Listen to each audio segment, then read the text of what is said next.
All right, today I'm going behind Barcelona's co-working scene. But first, I need to pack.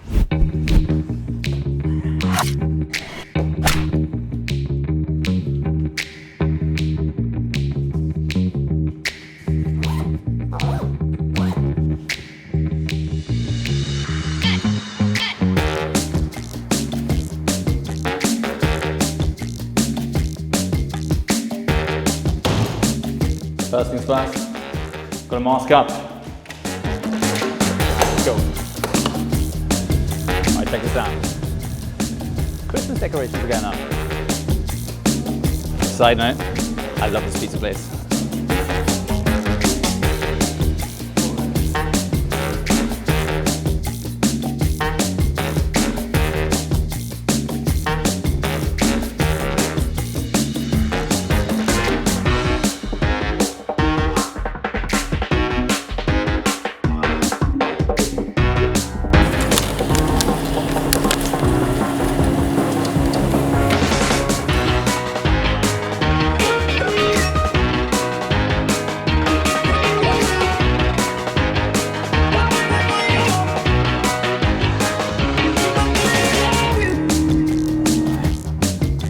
In this episode, I go behind the co-working scenes of Barcelona and chat with my friend Maria Banos, who I think you'll agree is such a positive boost of creative energy, that amongst running her own studio and agency, has been responsible for the rollout of WeWork across Spain.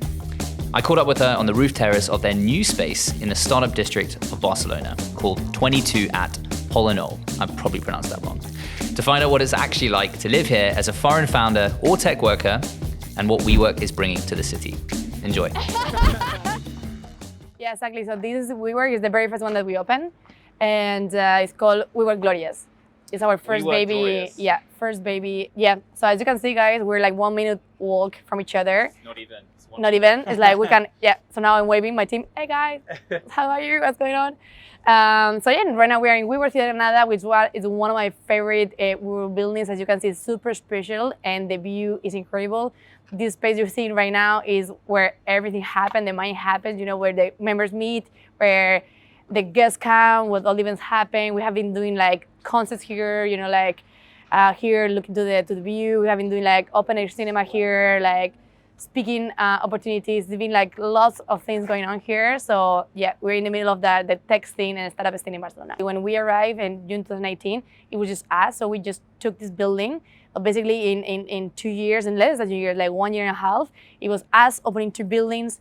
It was Amazon moving in the buildings, our neighbors. Wow. This white building is Macan, the agency in front of us. This big building we see is like King, Candy Crush, you know. Candy Crush right there. Yeah. So this is sort of like the new tech hub. Exactly. This is a new tech hub, 100% of Barcelona. It's called 22 at. 22 at. Arroba. Yeah. What does Spanish. it mean? You know, arroba, it's yeah. at. Okay. It's an at. So basically, it was a plan that Barcelona did as a city starting more than 10 years ago. And they wanted to convert this area. It's called Poblenou. Probably you know, guys. It's been like an old textile factory area. You know, like, I think we can compare a little bit like Shoreditch in London, like maybe 20 years ago, 10 years ago. What do startups love more than anything? Yeah. They love warehouses.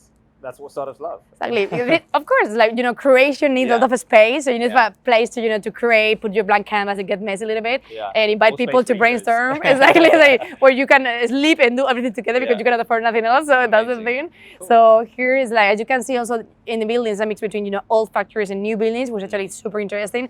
And it reminds us a little bit like, you know, Shoreditch in London, Brooklyn, New York. Because when I was walking down the streets there, like, I really got the feeling of being in you know, Austin or in Shoreditch, or just got that really kind of even New York, Brooklyn vibe, which is obviously the startup hub there as well. 100%. Yeah. So we're still like going this direction. I think in 10 years, it's gonna be like Brooklyn now, something like that. Okay. I love how you leaned in. Hey guys, so if you like this interview and you like Matt and the people who is interviewing, subscribe to this channel and then keep you posted. How have you seen the scene grow and develop in the last few years since you've been involved in specifically Barcelona's ecosystem?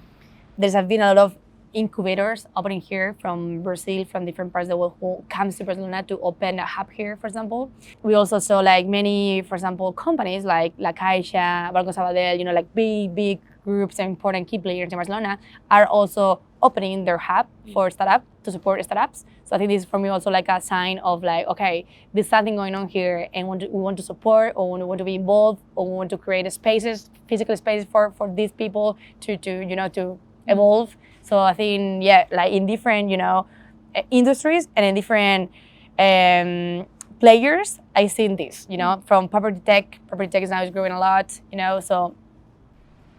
What is that the hottest sector in Barcelona right now? Prop tech, is it, or prop tech is pretty hot in Spain in general. Like, I mean, I think this is one of the industries right now as well. I think here still pretty new co-living. I think it's gonna take over pretty soon. I really believe in co-living. I think our generation and younger generations, and more than what we're living through 2020, that show us that flexibility is key, and life can change from one day to another, and we need to be ready. And adaptation is one of the things that we need to have.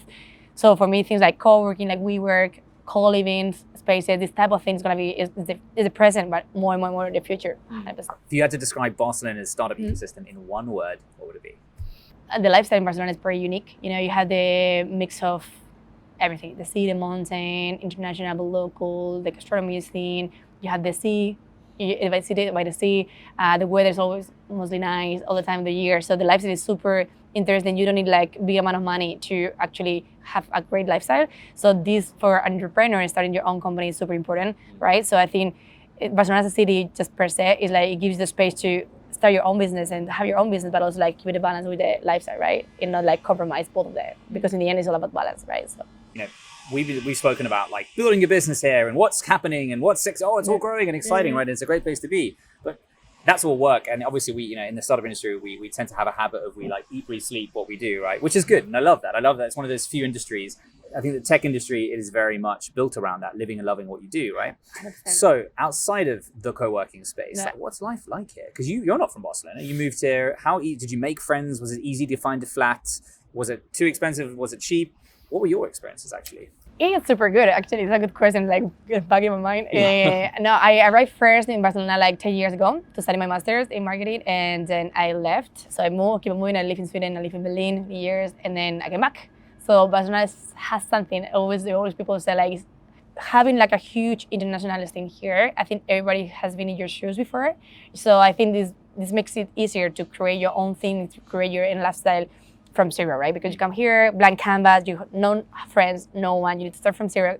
So I think everybody has been in your shoes 1 year before, 2 years before, maybe 5 years before. So they were like super open to, For me, what I love from Barcelona is like, it's big and small enough somehow, so you have, it's small enough that you can walk it. For example, I always go with my bike. I never take even public transport in Barcelona, never. I always take like bike, walk, so you can actually cross city in an hour with your bike, less 30 minutes you can cross city, which is crazy, right? And it's super fast, right? So because of that, you also have time for more things, right? Because in London, you have a meeting, you have 1 hour and 30 minutes to the next meeting, and now here's like, exactly. Right? So I have to put 2 meetings in a day maximum, because and then I go home, right? So then now here's like, you can put like 8 meetings in a day, and then still you have 5 o'clock, you're ready, you can go to the sea, you can surf, so I think this combination is pretty unique. I mean, not unique in the world, of course, there's many cities like this, but in Europe, I think that's why, we're always in the focus of people to move here, because it's very special, Maria. Yeah. It's something I've noticed in the Nordics, for example. I know WeWork is obviously, it's the big fish in the tech world when it comes especially to co-working. And I know that obviously when a startup ecosystem is emerging, right? So go back a decade and most of European tech scenes were emerging. London and Paris were sort of the biggest and best. The biggest, exactly at the time. But now then you had Barcelona emerging, you had Copenhagen, all of them, right? All the tier 2 cities, right? And we saw Norway gain WeWork a year and a half ago, and what it to me shows is that the startup ecosystem there is showing signs of maturing. And I was looking at WeWork joining the ecosystem and bringing their value to the ecosystem with the co-working spaces as a sign of international maturity. Like the scene is now relevant enough to have a big co-working chain like WeWork. Love that, Matt. I 100% agree. I think this is part of our strategy. And I think that was what you mentioned before, right? Like WeWork is really strong, really connected to the startup scene. So it's super interesting for me, like how WeWork showed me like the community in WeWork, in the ecosystem in WeWork is gonna be exactly a reflection of where you are based. of the location, either in the city or even the district. So I'm sure I'm telling you, like London, we have like a lot of buildings. Like it's not going to be the same ecosystem, the one in Shoreditch, than the one in Soho. It's probably the ecosystem inside the buildings even, it's going to be even different. So here's the same, like for us opening here, it was like this building was really focusing on startups, technology, and as well in also the type of people, you know, like they're Madrid is super local. It's really like Madrid, Spain. We say 90% of our members, more or less. Here, around 70% of our members are like from all over the world. As a foreign founder, like you just said, so say I start my company here, a new company here, or I bring one here from Berlin or London or wherever, right? And I don't speak Spanish, but I set up in WeWork. Will I survive? 100%, yeah. So Barcelona is a super international city, you will see. And for example, my lifestyle, my personal lifestyle in Barcelona is like, I would say 80% of my time I speak English, you know, with my team, with WeWork, but also my neighbors. So I'm surrounded by really international people. So definitely you can survive with English, but of course, you know, like if you really gotta get into the culture, get into the city, and get into every corner and understand really what's going on here, I think you will learn, you know, in Spanish. Maria, thank you so much for inviting us into your home, WeWork, which, like, you know, WeWork really is globally at the heart and epicenter of every startup ecosystem I've ever been to. It's genuinely a really decent support to local ecosystems. They create a great environment, a great community. Whatever your feelings are, come and check them out. Maria, thank you so much. Thank you, I hope Matt. you enjoyed this episode of Behind the Startup Scenes here in Barcelona at WeWork in @22. I'll see you in the next video. Bye. Ciao. Adios. I should say adios, not ciao. Sí, ya. It's Italian, right? Adios. I always say ciao is more Está natural, bien, right? está bien. Exactly, Sí, sí, yeah. sí.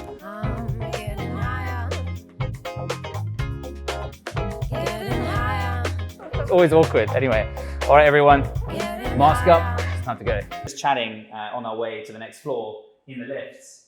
And what is the newest buzzword in Barcelona in the startup scene? It's phygital, yeah. So what does it stand for? Basically, it's a mix between digital and physical. Yeah. And it's related to events mainly, but of course it can be broader. Related to events is basically when you create an event that mix a physical experience also with a digital experience. So right now, for example, in fashion, my background in fashion is all about this. You know, all the from of course 2020 COVID, like all the fashion that go online, but then not only online. So it's not okay as a streamline. That would be like a digital experience. It's like okay, we do a catwalk. We invite like instead of like 100 people, we say invite 50. It's like local and physical experience, but also like a digital experience that you can connect. Amazing. Phygital, physical meets digital.